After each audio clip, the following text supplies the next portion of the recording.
Hello everyone, and welcome to a very special episode of Rocket Rambles, where today, to celebrate 2024, we'll be going over every movie that I watched in 2023. I've been keeping a log of every movie I watched this year on Letterboxd, and I thought it'd be fun to do a video now, where since 2023 is over, I just go over every movie that I watched last year and give you my thoughts on it, just to see, maybe we watched the same movies, or maybe there's a movie that I saw that you haven't saw that I could recommend to you. So I just thought this would be a fun way to wrap up the year. This is going to be more of a loose video. I'm not as scripted as usual, where I'll probably just be reading off a lot of my Letterboxd reviews, especially for movies that I saw earlier in the year that I don't remember as well. So I'll just be going over my Letterboxd reviews for everything I watched this year, telling you what I thought about it, and all that fun stuff. So the visuals on screen are not going to be that intense. It's probably just going to be a playthrough I did of Sonic Mania. So this would be something good just to listen to while you're doing something else. I don't know, like playing Sonic Mania. Just play the game yourself while I talk. And yeah, let's get into it. The first half of this video is going to be all the 2023 films that I saw in 2023, since those are the ones you're probably the most interested in, since they're the most recent. But then the second half of this video is going to be all the films that I saw in 2023 that did not come out in 2023. So it's going to be more of a grab bag, just random movies that came out any time period that I saw for the first time this year. So this video is just going to be a collection of every movie that entered my brain in 2023. So with that out of the way, let's actually begin for real. The first 2023 movie I saw was the Super Mario Bros. Movie, which I already did a full review on back in the day. That was back when I was doing these kind of videos, but it wasn't technically called Rocket Rambles yet, but I still stand by most of what I said in that video. This is better than the Sonic movies for sure, but it's still not quite where I want video game movies to be. There's so much good stuff here. They get the visuals right, they get the music right, and most of the time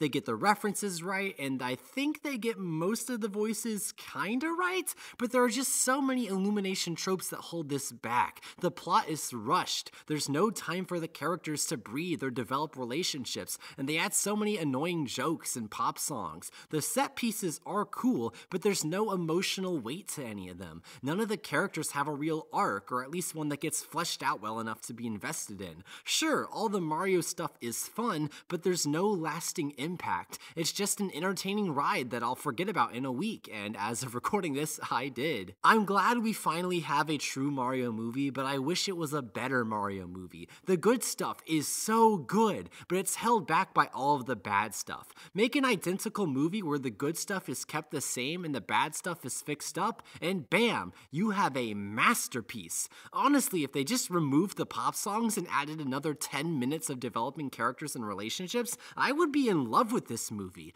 But with this version, I just kind of feel satisfied. I'm satisfied with this Mario movie. Go watch it. It's fun, but I wish it was better. And I give it a 6 out of 10. Next up is Guardians of the Galaxy Volume 3, and man, it feels nice to have a good Marvel movie again. I pretty much dipped out of the MCU after Multiverse of Madness, and everything I've heard about its releases since then have supported my choice.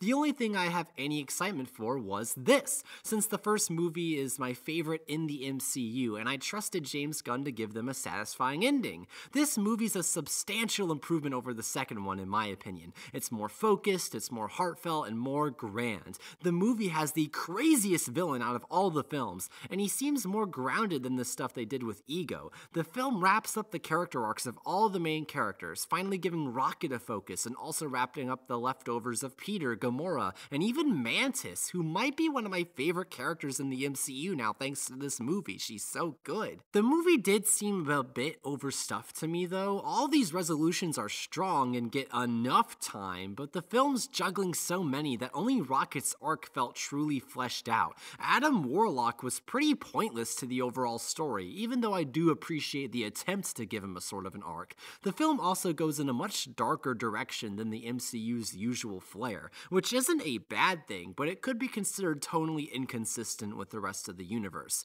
While better than the second film, film, I'd say that one's funnier. This movie does have a signature Guardians banter, but it's more of a side thought in this film since it's so focused on wrapping up the narrative arcs. I'm fine with this movie focusing more on drama since it needs to give the characters satisfying endings, but it's a tad disappointing simultaneously. Overall, a very solid finale for the Guardians. This is officially the best MCU trilogy, purely on the grounds that it actually feels like a trilogy with proper setups and payoffs between the three films. I rewatched the first two movies in the build-up to the third one, and I'd recommend you do the same to fully enjoy this movie. I'm so glad my favorite cast in the MCU got a good send-off. Now there's nothing else in the MCU that I care about. I'm free! This is a solid 8 out of 10 for me. Go watch it. Next up is Elemental, which I already did a full Rocket Ramble about, but I'll go ahead and read my Letterboxd review just to make this video more full. I mean, it's a cute movie, I guess. It's cool to look at. I totally see where the budget went, unlike most blockbusters these days. The elemental physics are so cool to watch, and the film does super creative things with the concept, as well as some of the most obvious and cringe-inducing things. That Marco Polo gag is just the worst. I guess my main question is, as a massive fan of the Pixar Golden Age, where's the unique story being told with elements? This is just a generic rom-com presented in a very pretty animation style. What about this story required elements to tell other than for gags and visuals? The heart of the story is about an immigrant family and telling a story a real immigrant family could experience. Why did they need to be fire people? Plus, the entire we can all coexist thing falls flat when some of these elements literally can't coexist or else they'll kill each other. Very bizarre messaging choice. Just do a story that's actually using the elemental concept, not something that could have been done with humans. The characters are charming enough, the romance is charming enough, but what holds it back are all the cliches. The third act breakup, the liar revealed, the fake out death, they're all here and accounted for. We have genuinely cute scenes followed up by the book's drama beats, and it's so annoying. I wish the film explored the elements more and ditched these tired tropes, or at least executed them in a more interesting way. It's not as bad of a movie as some people have said. It's not as good as some people have said. It's just Pixar continuing to ride the wave of mediocrity they've been on for the past few years. I appreciate the creative elements of the film, but there's really nothing crazy going on here. I'm just gonna keep rewatching the Golden Age lineup where they knew how to tell a mature story within a family film. I'm giving it a 6 out of 10. Next up is Spider-Man Across the Spider-Verse. But I don't really have a score for this movie because it's clearly not the full story. This is Act 1 and the first half of Act 2 for a much larger package. So reviewing this on its own wouldn't feel fair because judging it as an independent film makes way for a lot of issues that are there because it's only the first half of a film. As a standalone film, the pacing is really bizarre. The plot doesn't truly kick in until around 60 to 90 minutes into the film, and right when it feels like the Spider-Verse action is truly beginning, the movie ends. On its own, that would be a negative, but viewing it as Act 1 and half of Act 2, it makes sense because all that setup at the start was Act 1 of a 5-hour film, and the rest of the Spider-Verse action will probably be found at the start of the next movie. So while the pacing is an issue here, I'm not going to judge it because the slow pacing is intentional and supposed to lead into another film. Most of the character arcs are unfinished because, well, we're only halfway through the character arcs. But I do like all the setup so far. I like that Gwen and Miles' mom are getting more development, and also Miles' main journey is just as compelling as the first film. The new characters are very charming and likable, but they come in and out of the story with no rhyme or reason. Like Spider-Man India just felt like he's being set up as a main character, but then he just disappears halfway into the film. And this is probably because he's going to become a lead character in the next film. But on its own, this movie does not do him justice. All of the Spider-Man cameos and references were insane though. I'm no spider nerd, so I most likely only caught a handful of them, but what I did catch was mind-blowing. The entire film is not only a love letter to spider lore, but also expands on the spider lore for every version of Spider-Man, which is so cool to see in an animated film. Also, speaking of animation, this is probably the coolest looking animated film ever. They somehow took the already incredible style of the first film and doubled down on it, giving us not only more dazzling comic book visuals, but also entirely new looks via these alternate dimensions. I can't imagine the work it took to make this movie so good. So kudos to the entire animation production team, especially with all the stuff coming out about how they were treated behind the scenes. So yeah, no score for this movie because my criticisms will hopefully just be fixed in Beyond the Spider-Verse. So I'll just give this movie a combined rating with Beyond the Spider-Verse whenever that's out. Into the Spider-Verse is a stronger film than this one, but this film combined with Beyond the Spider-Verse has the potential to outdo it. We'll just have to wait and see. Next up is Barbie, and I think my opinion of the movie is a bit more negative than other people's, but I should clarify at the start that I really liked it. It's got tons of very entertaining sequences, scene-stealing performances from almost every actor, and a killer third-act musical number. This movie is good, and I love the ideas it presents, but I think there's a world where this movie is way better.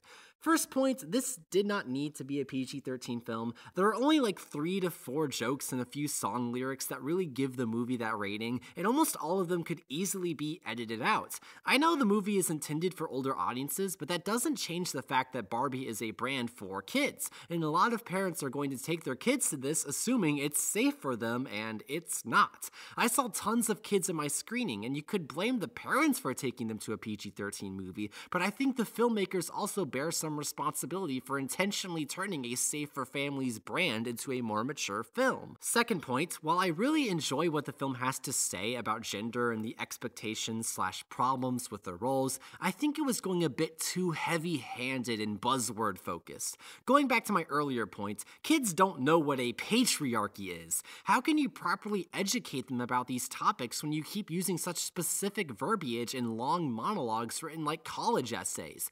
Yes, as an older viewer, I understand it, but I wish the movie would show these themes in a universal way. There are moments in this film that do that, so I wish they just kept it up. Finally, the pacing is really weird. Characters get added and dropped frequently, leaving stretches of the film where they either blend into the background or don't show up at all, like Will Ferrell's character. Sometimes the movie is moving quickly through silly sequences, but then it will pause for a few minutes to give drawn-out discussions about the themes of the movie. The movie reaches its end of the climax, but then just keeps going for another 5 minutes for no real reason, resolving all the character arcs in the slowest ways possible. I'm glad the movie is under 2 hours, but I think another 10 minutes could have been cut to make a more satisfying product, or maybe replace the repetitive, slower scenes with faster scenes that show the themes through actions rather than words. I'll end things off by comparing this to one of my favorite movies ever, the Lego Movie, which Barbie draws a lot from. Both are films exploring the themes of the toy brands they come from in a mix of satirical and genuine moments. However, I think the Lego Movie exceeds Barbie because it stays appropriate for the brand's target audience, shows the theme through the story without relying on in-your-face dialogue, and keeps things moving at a steady pace that balances comedy with the character arcs. Maybe I'm a bit biased since, like I said, the Lego Movie is one of my favorite films, but I rewatched it before seeing Barbie to make sure my comparisons wouldn't be based on nostalgic memories, and I think it still holds up. The Lego Movie masterfully analyzes creativity and how it ties into Lego, with the entire film being a conflict between the imagination of a child and an adult fan of Lego trying to keep everything exactly like the instructions. The theme is weaved into the plot without the characters having to pause to explain it to the audience, and it keeps things constantly upbeat while still giving the audience an emotional punch when necessary. Barbie tries to do this, and sometimes it succeeds, but for me, it misses just as much, which really upset me because a lot of young girls and boys could really benefit from this film's message.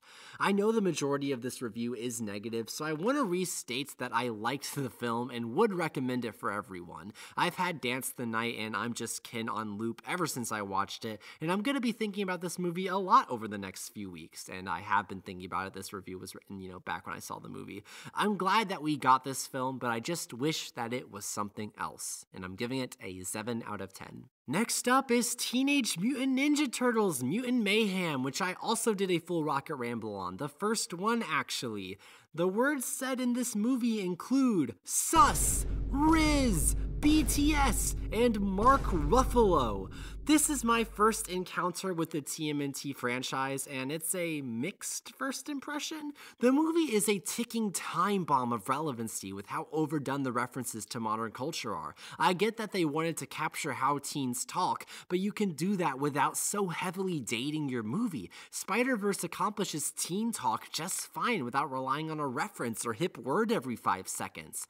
Also, the movie lays out its themes and character arcs so obviously with no subtlety. It's like, hi, I am the Rat Dad, and I hate humans because they were mean to me. There's no nuance at all, which is really insulting to the audience, especially the kids. Give them stuff to dissect. They don't need everything laid out so obviously. There were too many mutants causing mayhem. Having the 4 turtles as protagonists already makes things a juggling gang, but then adding like 6 more in Superfly's gang? I don't know what any of their names are or any defining traits. Except the blue lizard guy, because he was rad and stuff. Neat. But yeah, all the arcs are so cluttered together and no one gets time to be truly fleshed out. This all really pains me to say because the animation is amazing. I love the sketchy style and it was a treat to watch this in the theater. And despite how little screen time some of them get and their lack of good dialogue, the main cast were all charming and likable. I didn't hate any of them. There's a good movie in here, but it gets buried under all of these problems and more. Also, random side note, this movie had a lot of language in it. Like, I know Across the Spider-Verse got away with like 3 swears, but there's like 6 to 7 in this one. Is the rating board getting more chill with swears in PG films, or has this always been allowed and no studio ever tried it? You can call me cringe if you want, but I don't think a movie aimed for young viewers should have this much language. I don't want them learning these words too early, but yeah, I would recommend you watching this movie, but do it soon because in a few years, this movie's gonna age really badly, and I'll give it a 6 out of 10. The final 2023 film I saw this year, and the one I am the most excited to talk about, is Godzilla Minus One. Just like with Mutant Mayhem, I have no connection to this franchise at all, and I only went to go see it because of all the good buzz it was getting online. But unlike Mutant Mayhem, which I found just to be an average film with gorgeous visuals, this is an incredible film with gorgeous visuals. The scale of Godzilla is so imposing, from his design to the sound design to the roars and the stomps. You feel legitimately terrified by his presence, and he seems like an unstoppable force. But if that was my only positive, I wouldn't be giving this such a high score. Most monster movies can accomplish the goal of make the monster scary, but what sets this film apart is everything around Godzilla. He's the centerpiece, but not the main character. We follow a man that is torn apart by war, held back by guilt while trying to accept the new reality he's in. The central conflict is this man versus Godzilla, and the emotional weight of the struggle is what got me so invested. Godzilla means something. He represents something, and that makes the quest to defeat him all the more satisfying. The emotional journey paired with the epic spectacle makes this a truly fantastic experience, and I am so happy I saw it in a theater to truly immerse myself in it. This is also my first time watching a subtitled film in a cinema, and honestly, I had no problem with it. After the first 5 or so minutes, I fully adjusted. It's been a while since I had a genuine emotional reaction to a film, and somehow it was a Godzilla movie that made me start tearing up near the end of it. Never could have predicted that, but here we are, and I think that should be enough of an endorsement for this film. I don't even think I'm gonna go watch other Godzilla movies after this, because from what I've heard, none of them match this heart. I am giving this a 9 out of 10, and this is my favorite 2023 film I saw. If Across the Spider-Verse had an ending, then it would probably be better, but because Godzilla Minus One is a complete story, yeah, this is my favorite one of the year. This is so good, guys. I've been waiting to talk about it. Please go watch it. It is the best movie this year. Now it's time for the grab bag, where I'm just going to be telling you all the movies that I saw for the first time this year in the order that I watched them and just telling you what I think of them. So these movies can come out literally any year. They can be literally any genre. These are just movies that I saw for the first time this year.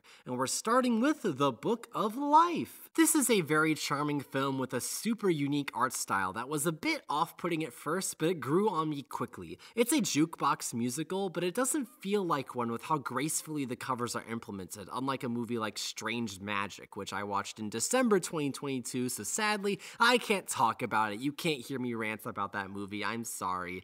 I've watched Coco before, and to my delight, this film tackles the same holiday, but from a completely different angle. The only major similarity is the musician protagonist. The story itself is very simple, which works for and against it at times. The characters' personalities aren't that deep and follow many stereotypical archetypes, but are executed well enough that they can pull off good comedy. I'd say the most confusing character was Maria, who switches from generic love interest to generic girl boss at random in between scenes. I'd rather they just stuck with one, because she felt inconsistent to me.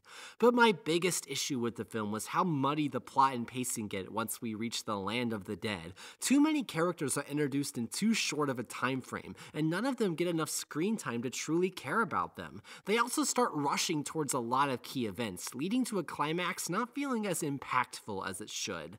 But overall, I still had a good time with this movie and would recommend it. A good one to start the year off for sure. And I give it a 7 out of 10. Next up is Muppets Haunted Mansion. Whoa! I watched this because I had plans to do a video on the 2011 Muppets movie, which hopefully I can make someday, but obviously you're here and there is no Muppet video, so it's just delayed for now.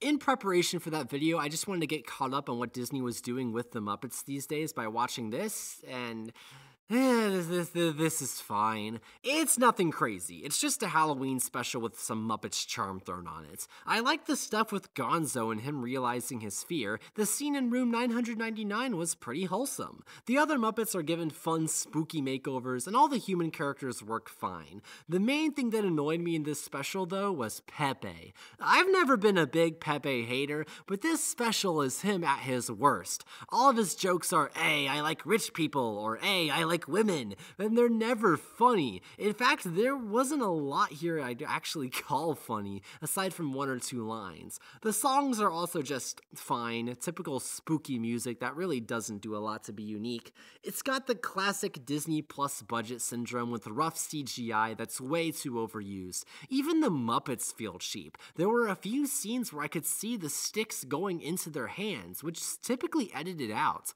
There are some cool new Muppets and CGI effects, but not enough. Do I recommend this? Not really. Maybe if you're a die-hard Muppets fan, but even then, this is just an average Muppets product. It's so sad to see Disney bringing the Muppets back to their pre-reboot quality after investing so much into fixing their image. But I guess they're just another victim of the Disney Plus vacuum. Also, I personally hate the fact that Walter's role is just being a simp for the axe lady. That's not Walter. Walter's not a simp. You mischaracterized my boy. And so I'm giving this a 5 out of 10. Next up is Avatar: The Way of Water, which came out in 2022, but I didn't see until 2023, which is why it's here. And it's a cool movie. I'm glad I saw it on the big screen because it's a visual spectacle. Everything looks believable, and the world building has so much care put into it. Exploring the new water world was a lot of fun, and seeing all the new creatures and customs was a delight. But the movie's also got a lot holding it back. Biggest point, it is way too long. So many scenes feel superfluous or repetitive. The kids get in trouble or get lost or get captured over and over again. And after the 20th time, you start to wonder why they don't think of another way to progress the story forward. With some pacing fixes, this could easily be 30 minutes shorter with nothing of significance cut, except maybe a few let's show off our special effects shots. Long movies aren't bad. You just gotta make your film's plot justify the runtime, and this movie does not. The characters are pretty generic, just like the last film, with just enough depth given for the story to function. The action scenes had a good sense of scale and were fun to watch, but the climax was incredibly stretched out for no reason. I almost wonder if I'm rating this film too high with how many issues the narrative have, but the visuals just really do make up for it. Even if a specific scene is boring, you can still enjoy admiring the effects on display. I'd recommend this to people if they liked the first one or love well-developed fictional worlds, but it's not a film for everyone. I'm giving it a 7 out of 10. Next up is Jurassic World Dominion. It's fine. It's completely middle of the road. I'm getting bored just remembering this movie. Basically the same quality as the last film in the series, with really flimsy characters going through some cool dinosaur set pieces. The world cast had a more interesting story than the park cast though, and them coming together didn't make me feel anything. Like there's barely any scenes establishing their dynamics together. It's just, wow, it's a big group now, how exciting. The first hour of the film with all the tedious setup is the worst part. It gets more interesting once things start falling apart, as it usually does in these movies. I wish it explored the whole dinosaurs in our world thing more, because it barely touches on that. Most of the movie takes place at one facility, which really wastes the premise. I also must reemphasize how the old characters have barely anything to do here, and I kinda wish they just weren't brought back. Pretty cheap nostalgia trick that doesn't add anything meaningful to the story. Also, the climax is super dull and unoriginal. Spoilers, instead of 2 dinosaurs fighting like in Jurassic World, it's 3! Whoa, shake up! But unlike in Jurassic World, this big new dinosaur barely has any build-up, so the confrontation feels meaningless. I didn't hate this movie as much as other people do, but there's no denying it's just another Jurassic film. It does nothing to stand out and gives you basically what you were expecting. I'm not mad at it, but I also feel no passion for it. Let this franchise get buried again so it can come back in a decade or two with fresh new ideas. I'd recommend it if you want something to fill your time and if you like the Jurassic series, I guess, but it's just a 5 out of 10 from me. It's just so boring. I'm so bored thinking about this movie. Next up is, and I hate that I even have to review this, Unstable Fables, 3 Pigs and a Baby. I watched this with some friends for just a bad movie night, and oh my goodness, this sucks. It is so ugly. Every character is ugly and dumb and not funny. The plot is incomprehensible. There are so many things that are just gross. It's a gross movie. It's so ugly and bad. And this is not me recommending it for like a bad movie. This is just like I wanted to scream. I think I actually did scream multiple times while we were watching this movie because it was so ugly and so bad. Do not show this to anyone, not even your kids. This is the definition of brain rot. Why does this exist? It should have been made. I'm sorry, it's just incoherent rambling. This is just bad. This is like horrible. This might be my least favorite movie of all time now. It used to be The Straight Story, and now this might be it. I think this is it. Yeah, this is my new least favorite movie of all time. 1 out of 10. I have no coherent thoughts about it. It's just bad. Don't watch it, please. Next up is Teen Beach Movie. I don't know if you guys know this about me, but I love Disney Channel original movies, ironically. They are so much fun to watch for bad movie nights. Just go get a DCOM and you can have a good time. A lot of people have told me that this is the best Disney Channel movie, and maybe, but also it's not good. The story and characters were boring, nothing interesting. The songs were fine by Disney Channel standards. I liked that one song, Cruisin' for a Bruisin'. That one's pretty good. The rest are meh. The framing device is really confusing. It's just a meh movie. The movie had some weird fixation on gender stereotypes, though. Like there's a whole song about guys being more expressive and girls being more independent, and they talk about it so much. Like, sure, yeah, go break stereotypes, that's cool, but this was such an annoying way to do it. The best part of the movie was that there was an evil scientist duo that just came out of nowhere. Like, they don't fit into the movie at all, but they're at least entertaining. They were kind of fun, and also I liked all of the meta movie commentary, I guess, maybe? I don't know. It's just another DCOM. Watch this with your friends for a funny movie night. There's plenty to make fun of, as usual with Disney Channel original movies, but this isn't good. I'm sorry. Anyone who thinks this is a good movie, like, Come on, it's Teen Beach Movie. It's a 3 out of 10. Next up is Minions, The Rise of Gru, which I did not go see in 2022. I'm sorry, I was not a gentle minion, and maybe I've been watching too many bad movies recently, but this was refreshingly not terrible. Like, sure, it's still a Minion movie, but this was so much better than the first one, and that mainly comes down to two things. One, there are lead characters besides the Minions. They make the film much more bearable because there's, like, actual dialogue. It's not amazing dialogue, but hey, it's dialogue. Mini Gru is charmingly evil. That Chad that was on the motorcycle was based and poggers. I wrote that in the review.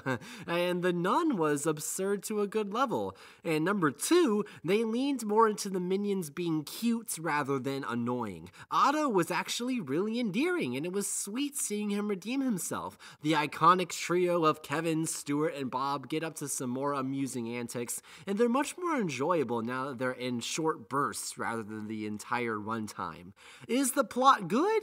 No, it's very disorganized. Too much is happening. Are the characters good?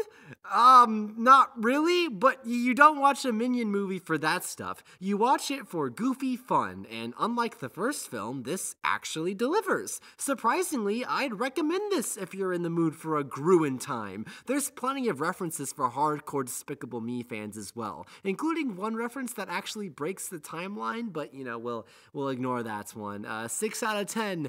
Can't wait for Despicable Me 4 this year. Woohoo! Yay! I love Minions! Next up is Inception. I've been trying to watch more Nolan films recently because in 2022 I finally watched the Dark Knight trilogy, and so I caught up to Inception this year, and dude, this was sick! It executed a high concept idea to its fullest. Taking an hour to explain everything is worth it for how much the rest of the film explores it. Seeing each new layer and the kicks used to go between them was so enthralling and satisfying. Now, the concept of the film is the coolest part. The characters aren't particularly strong. They're more puppets to explore the concept with. The main guy has enough of an arc to carry the emotional weight and tie into the ideas of the film, though. His crew are mainly one note, there to fulfill a certain narrative function. The worst one was probably the architect girl. I understand that she's supposed to be a vessel to learn about the world for the audience, but by the end of the movie, she's just the main guy's therapist telling him how to solve his arc.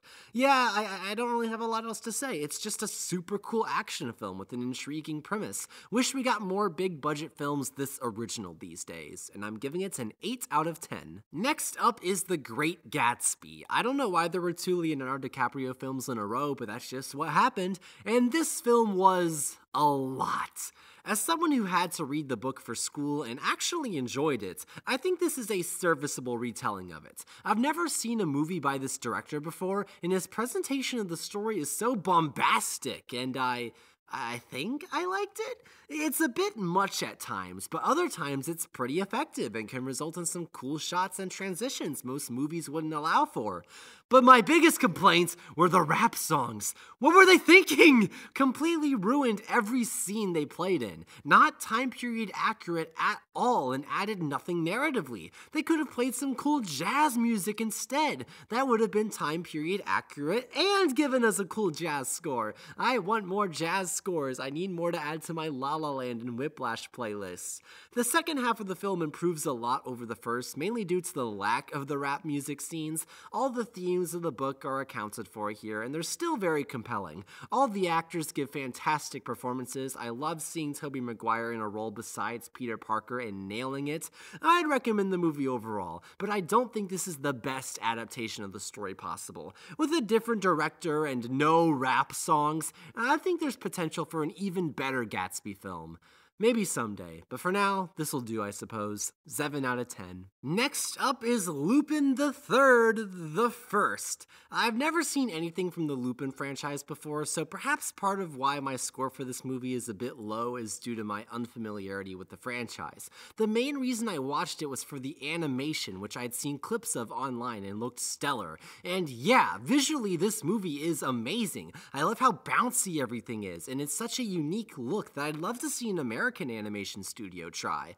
Story-wise is where I'm mixed. It's just a plain story. A typical heist plot that does have a slightly interesting twist of revolving around Nazis in a kid's film, but the characters are charming, but none of them get enough screen time to truly shine. And again, this may be a problem with me not being familiar with the source material, but they all seem like fun characters, and I wanted them to play bigger parts in the film.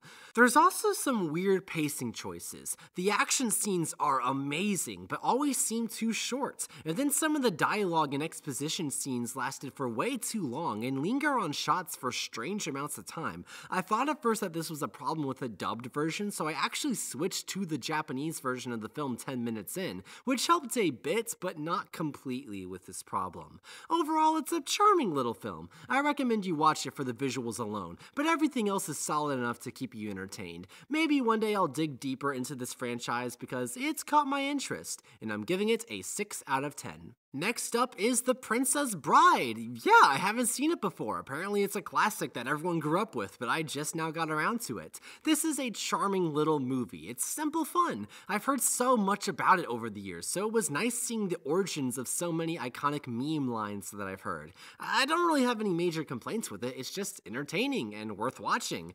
I'd say my only complaint is that maybe it's not funny enough? Like, what's here is great, but there are significant chunks in the movie where nothing is really happening from a comedic standpoint. It's not a major complaint, just a suggestion to make the movie even better. It's got a great cast, great gags, I love the production design, it's exactly as you'd want it to be. Watch it if you haven't watched it before like me, just get a lighthearted adventure out of it. I'm giving it a 7 out of 10. Next up is Monty Python and the Holy Grail, another comedy classic that I hadn't seen before, and it's also my dad's favorite movie, so he showed it to me, and I must say I quite enjoyed it. It's a film that's simultaneously smart and stupid, and I love the balance it strikes. The film barely has a plot, and instead strings together a bunch of hilarious skits that essentially poke fun at the concept of being a movie. The ending is so... It's something, alright. It's a bold ending. I've never seen it like it in a movie before. I still don't know if I liked it or not, but it's ambitious. It was just a good time of a movie. There's nothing I can really complain about. I see why it's a cult classic. I'll most likely hear quotes from this movie until the end of time, and I won't mind. It's a great little movie. It's a good comedy. I'd give it a 8 out of 10. Another comedy here, it's The Waterboy, and it's a silly movie that could not be made today. There's a lot of pretty bad stereotypes here, but if you can overlook those and acknowledge that this is, a dated film, it was a different era, there's a funny little movie here. Nothing that will change your life forever, but it's got a solid amount of laughs and quirky characters to keep you entertained the whole way through. I know next to nothing about football, but I still found enjoyment in this, which is why I'd say it's a positive score. There's probably some football jokes here that went over my head, but there's plenty of non-football comedy to balance it out. I don't really have anything else to say about this. It's just a fine comedy that hasn't aged the most gracefully. You can watch it if you're bored, I guess. 6 out of 10. Next up is Sneakerella. We're going back to DComs with a Disney Plus original Disney Channel film. And despite the obviously increased budget compared to other DComs, I think it's written worse than most of them. There are some cool visual effects and some that are just ugly and bad. All those cinematic pans are terrible, and the shoelaces holding hands? What? Huh? The characters were so boring, and I hated all of them except Gustavo, which is the only reason that this movie is not getting a 1 out of 10. Their arcs were dumb, and the plot was dumb, and why did they talk about sneakers so much? Why did they keep saying kicks? Why was the rap battle at the end of the movie so unenthusiastic? Why was the Cinderella stuff so forced into the movie when they really played no role in anything? Why did they sing that one Cinderella song during the La La Land fantasy dance sequence? Why did the camera keep spinning in a circle during the, big weld ball, whatever they were doing? I don't know what it was actually called, and I just want to watch robots again. I just want to watch robots again over this garbage movie, actually. I have no more coherent thoughts about the movie. It was just bad. I don't want to watch it again, but it was funny to watch with friends, so get your friends together and watch Sneakerella and make fun of it. I'm giving it a 2 out of 10. Kicks. Kicks, kicks, kicks, kicks! Next up is Antz, the first DreamWorks CGI animated film, and What was this? Is this actually DreamWorks' first movie? Like, what? I'm of the opinion that Pixar didn't have an amazing start. Toy Story and Bug's Life are just okay movies, but they were the grounds that Pixar built off of to flourish in the 2000s. Those two okay movies are justified by the rest of Pixar's catalog. But Antz? What is this? It's a weird mix between so many adult themes trying to disguise itself as a kid's film. How are any of these main characters likable? The main character starts the movie depressed and annoying, then goes to war and gets PTSD for some reason, and then he spends the entire movie simping for a boring, annoying, entitled princess that he has no chemistry with while going to Insectopia for some reason?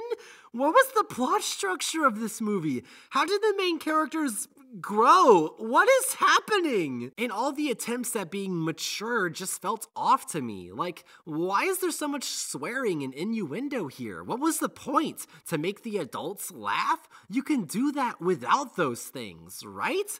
All they do is distract you from the fact that nothing is happening in the plot. The main villain wants to commit mass murder, and the main character accidentally starts a communist revolution? Why? None of these ideas go together at all or feel properly fleshed out. Why was there a huge war scene? What idea was that progressing? It never comes up again. I'm sorry, I just found this movie insufferable. It's boring and it's adult in all the wrong ways. The character design has not aged well at all, and I'm only giving it not a 1 out of 10 because I liked the main song and some of the Ant World concepts were kind of cool. I just can't believe this is how DreamWorks started. How did they ever get off the ground after this? Just watch Shrek. It executes this movie's core idea infinitely better. I'm giving this a 2 out of 10. I'm sorry if you're nostalgic for it. I could not connect with it at all. Next up is The Amazing Spider-Man. I've seen the Tobey Maguire and the Tom Holland ones, but I hadn't seen Andrew Garfield before, so I went back and checked out this movie, and not the sequel. This is a very strange Spider-Man movie. Like, some of it works. I like Uncle Ben and the scenes where Peter is interacting with citizens, but Peter himself is so angsty and boring. Gwen gets barely no development. She just becomes Peter's girlfriend out of nowhere, and the Lizard is just a worse Green Goblin. I'm not a fan of friendly neighborhood Spider-Man fighting a big CGI monster. I like his more grounded conflicts. It's not a bad movie. I enjoyed it enough, but it lacks the heart and memorability of other Spider-Man movies. Andrew Garfield's performance was way more lively in No Way Home. I'm sad it was essentially made up for that film and was not in this one. Not much more to say, it's fine. Watch it if you're interested in a decent Spider-Man film. I am not checking out the sequel because I've heard it's significantly worse, and I'm giving this a 6 out of 10. Next up is Tron. I wanted to get into this series because I'm a big Daft Punk fan and they composed the music for the sequel, so I thought I would watch the original before watching Legacy, which is later in this list. I can appreciate the historical significance of this movie. Obviously, the visual effects have aged pretty poorly, but the fact that this was pulled off in the early 80s is absolutely insane. They chose a story that fits this low poly atmosphere, and the overall vibe is still aesthetically pleasing, aside from the weird green screened actors. The world building is also genuinely intriguing, with a cool digital landscape with its own rules and games and such. There aren't any character arcs, but I guess the world itself is the focus. No character stuck out to me in a positive way, but I didn't really like the girl character because she's the only girl in the movie, which means she has to be part of a boring love triangle. Yay! And I can't really think of anything else about this movie. It's cool. It's a little historical timepiece. Oh, actually, wait, one more thing I do want to point out. I had this in the edit on the original review. The human characters have trouble standing out from each other because they're all wearing the exact same suit, just like different patterns on them. They're all grayed out. It barely helps you. It's hard to tell who's who. And also, the pacing of the first 2 acts is pretty slow, which I did like because it helped you explore the world. But then the 3rd act suddenly speeds towards the finish. finished. I was shocked when the movie ended because it felt like there was barely a climax, and that's all I have to say. This is a 5 out of 10. It's a neat little film. Next up is Tron Legacy, and I'm sorry to say this was a huge letdown for me. Daft Punk really pulled out all their musical chops for this? Sure, it's cool seeing the Tron world in modern CGI, but the story might even be worse than the first movies, which was also bad. The main guy has absolutely no personality, and every other scene was an exposition dump. I was so bored. There were only a few genuinely engaging scenes, which were kind of funny because of all the pixel gore. They were trying to get away with showing blood, but it's like they pixelated. I was like, it was kind of funny. The score I'm giving it might be a little harsh, but to me, a big nothing burger of a film is one of my least favorite types of films. It's not saying anything unique, it's not showing anything unique, it just exists for the sake of existing. It's a cool showcase of modern CGI and Daft Punk's music, but that's literally it. There's nothing else to say at all. It was so boring. I preferred the cheesiness of the first movie over this bland thing, and so I'm sorry, Daft Punk, I'm giving this a 3 out of 10. Next up is Dune Part 1, and just like with Across the Spider-Verse, I'm not giving this movie a score because it really is just a Part 1. There's so much setup for things that haven't been paid off yet. It has Lord of the Rings vibes with how grand, epic, and mature it is, but those films made sure to give each film a sense of an arc. This film has no arc of its own. It's purely the first part of a grand arc across every movie. What we do have, though, is extremely interesting and engaging, despite it being mostly introductions to the world and concepts that play in the universe. As someone unfamiliar with the source material, I can't wait to see where things go from here. It was also cool seeing so many blockbuster stars get a chance to flex their dramatic muscles and prove why they got the parts they did, and also that they have more to offer than silly superhero stuff.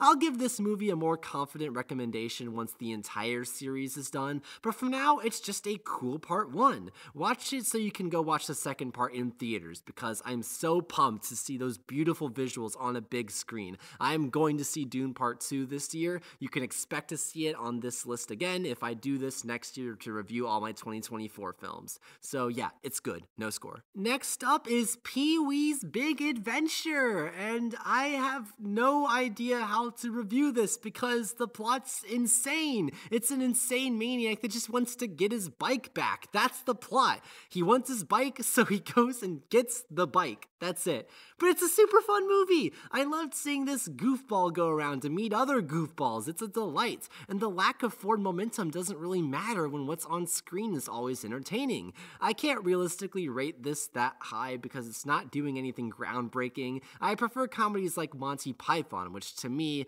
are doing something inventive. Perhaps this style of humor won't click with everyone, but it clicked with me, so I liked it. I guess my only real complaint is that I wish he had more encounters with people that he's met along the way so you could have some comedic character arcs, kind of like that woman who loved France. But that's not required by any means. It's just a potential way to spice up the characters. How this movie is in its current form is great, and I'd recommend it to anyone that's just looking for a silly time. And also, side note, I liked the claymation. I'm giving this a 7 out of 10. Next up is Men in Black, another classic that I've missed. It's a fun little movie that's very much from the 90s. The effects hold up pretty well for the time, and nothing here is downright bad. It's just a safe film, you know? It's not doing anything too crazy, there's just enough there to be an enjoyable sci-fi flick. The runtime is super short for a PG-13 film, which I appreciated. It doesn't feel drawn out at all, it's paced well. The characters are solid enough, but not too much depth is given to them, save for one scene with the older guy. There are some fun gags, but nothing made me laugh out loud. I don't really have anything bad to say about this movie, but also no more praise than what I've just given. It's better than your average blockbuster, so I'd recommend it if you want a fun evening, but don't go to it for anything incredible. It's just a fun little time. I give it a 6 out of 10. Next up is Good Burger, and this movie is stupid, but I don't know, this is the right kind of stupid for me.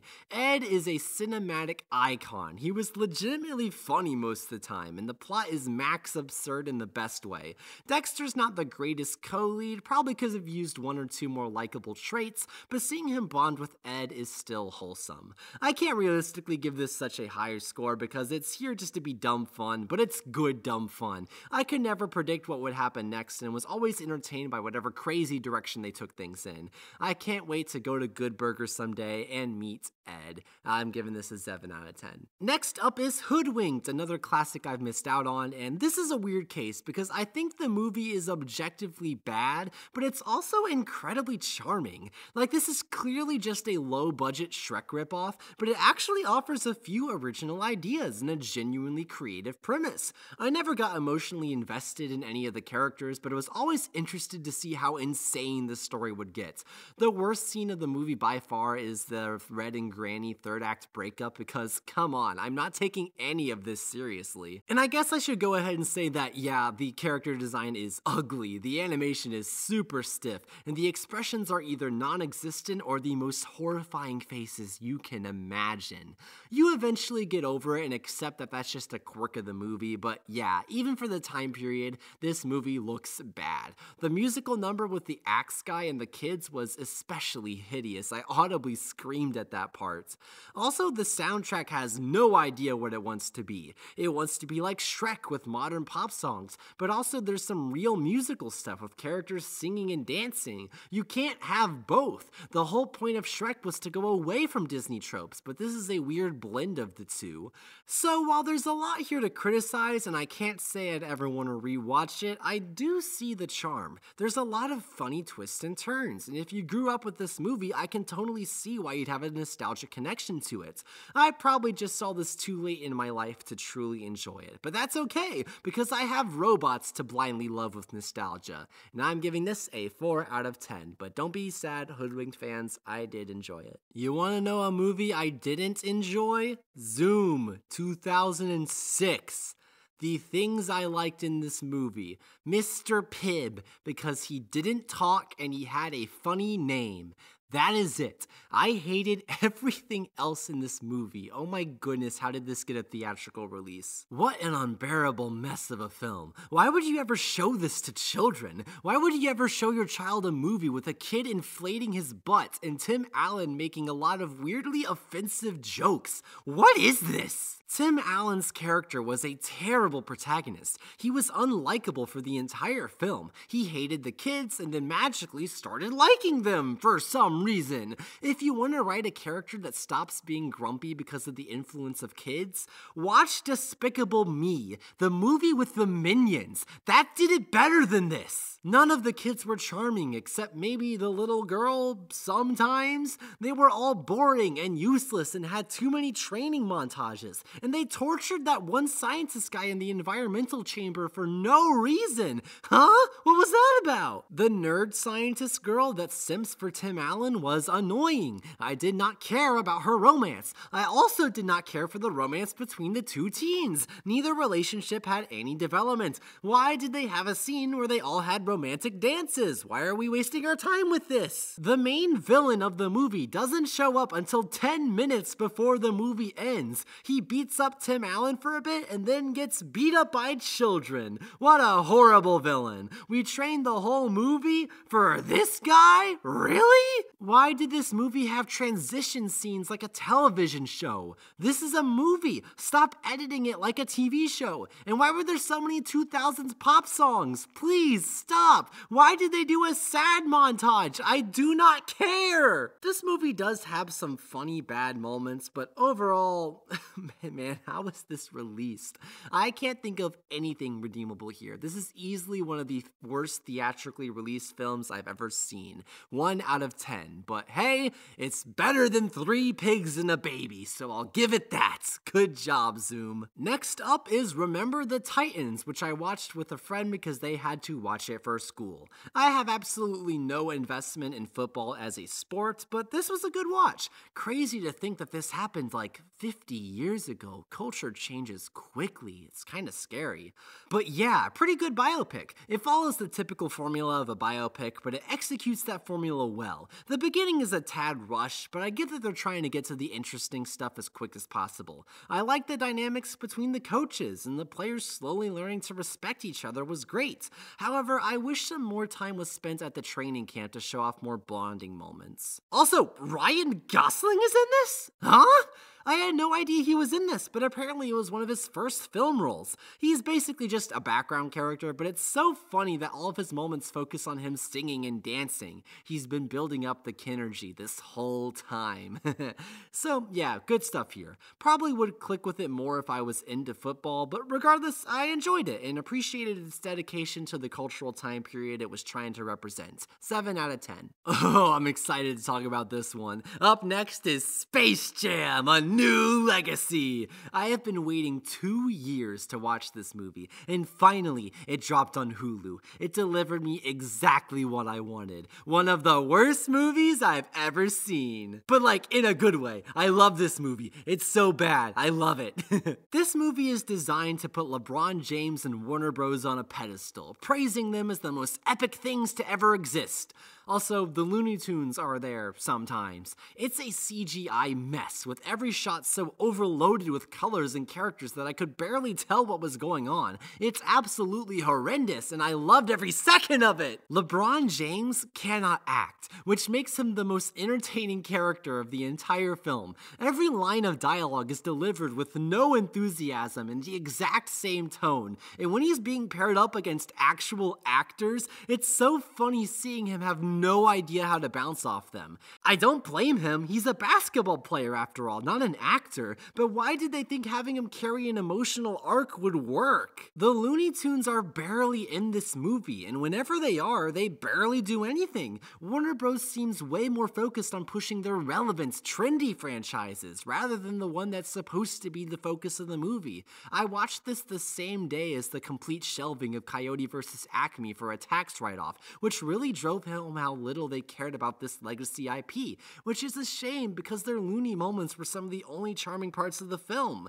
Except the rap scene with Porky Pig, that was bad. And speaking of the rap scene, how did they completely ruin the concept of a basketball game? The whole video game angle not only misunderstands how video games are designed, but also removes all tension since you can get hundreds of points by not even playing the game right thanks to this style points gimmick. When they started playing real basketball again in the climax, I was so confused because they could easily get more points by not playing basketball and doing more wacky hijinks instead. For having such an absurd premise, they take the emotional scenes very seriously, but they're delivered with the most cliche lines imaginable. Like, bro, this is a Space Jam movie. Why is LeBron James having a forced heart-to-heart with his fictional son? Just embrace the wackiness because the film's at its best when it does. So, yeah, this was bad. Easily a 1 out of 10. But also, it gave me exactly what I wanted. I heard about how bad this movie was, and that made me want to go see it so badly. Now that I have, I can happily say that it delivered. What an absolute waste of $150 million, but also, it's a pretty funny way to waste that movie. 1 out of 10, go watch it. Okay, now on to good cinema. Up next is The Prince of Egypt, which I'm so sad that I missed out on, because this is one of my favorite movies that I watched this year. I should preface this by saying that I'm a Christian, so a lot of my enjoyment of this film comes down to how it works as an adaptation of the Bible. The Bible is a history book, stating how things happened without really diving into how people felt, save for a few important moments. So when it comes down to adaptation, the question always is, how did the people going through these events feel? Where is the humanity in this story? And my goodness, this is a masterclass in how to adapt. It takes all these figures and fleshes them out without compromising the events or God's power. It truly brings you into the perspective of Moses and how he's a normal person with feelings, just like us in the modern day. It showcases all these moments I've read about my entire life in such breathtaking sequences, catching me off guard and making me feel like I'm experiencing them for the first time. The phrase "Pharaoh hardened his heart" always confused me as a kid. I assumed he was just an evil dictator that Satan infused with wickedness after every plague. But here, the Pharaoh is given such a strong character that I can actually understand the hardening, while still completely viewing him as a villain. It's brilliant work, and while it may not be exactly what happened in the Bible, it changes my entire view of things, and I'll always remember this when I reread the verses. The entire package is delivered with such sincerity and respect that I'm absolutely baffled baffled that it came from DreamWorks, the most irreverent animation studio out there. Why can't they make more art like this? How did they make Antz the same year? I hate Antz, but I love this movie! I now fully understand why Shea Frillis is adamant that this is their best film, because it's their only film to my knowledge that feels so epic, so powerful, so awe-inspiring. I'm so grateful that this film exists. It's an animated masterpiece that illustrates such an important story for so many religions, including mine, so elegantly. Just, wow, I still can't believe it exists. It's a contender for a maybe will be a 10 someday film, but for now, I'm more than happy giving it this strong praise. Go watch it if you're like me and you've missed out on it for so many years. I'm giving it a 9 out of 10. But we're not done there because I watched one more movie and it's Jingle All The Way. Hey, what a great follow-up to The Prince of Egypt. I had never heard anything about this movie before, and apparently it's a Christmas classic, so I just went into it blind and I got something I was not expecting at all. The entire movie is just a goofy chase across the city in order to find a single toy, and it gets so chaotic. I was not expecting it. It's got the typical Christmas message of family good, which is sweet and all, but the real selling point is the sheer insanity that ensues. Things get so violent, so many laws are broken, and you're just rooting for Arnold Schwarzenegger to get the toy all along. That Ted guy was the only cringe part of the movie because I was just creeped out by it and didn't find it funny, but maybe that's just a me thing. Violence is funny, but not being creepy towards women. But yeah, fun time. Elf is still my go-to Christmas film, but this is a solid one that offers a lot of silly fun. I might watch it every now and again on Christmas Day. And also, Sonic was in it for like 3 seconds! I love Sonic! I love Sonic! It's a 7 out of 10. And with that, that is every movie that I watched in 2023. If you want my best recommendations, go watch Godzilla Minus One and The Prince of Egypt. Those were my favorite movies that I saw this year. Other good ones would be stuff like Across the Spider-Verse and Dune and Inception, but most likely you've already seen those, so I'm just gonna try to recommend the ones that are a little more down there, but not as popular. Also watch Space Jam: A New Legacy. It's so bad. Go watch it. It's so good. I had a lot of fun making this video, just talking about all these movies I watched, and I had fun the entire year logging all these reviews. I am definitely keeping this up, and I'm gonna log every movie I watch in 2024 as well, and hopefully we can do this again. I hope you enjoyed listening to my rambling. I'm sorry that there hasn't been a lot of content recently. I'm just bad with committing to things, but hopefully stuff comes soon. I always say that, but this is a long video. This can make up for it. Thanks for listening to my ramble, and I hope you come back for the next one. Have a great 2024.